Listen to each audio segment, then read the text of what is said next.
والشمس وضحاها والقمر إذا تلاها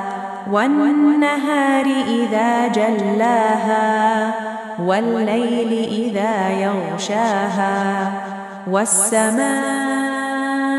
وما بناها والأرض وما طحاها ونفس وما سواها فألهمها فجورها وتقواها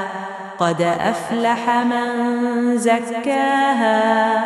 وقد خاب من دساها كذبت ثمود بطغواها إذ انبعث أشقاها فقال لهم رسول الله ناقة الله وسقياها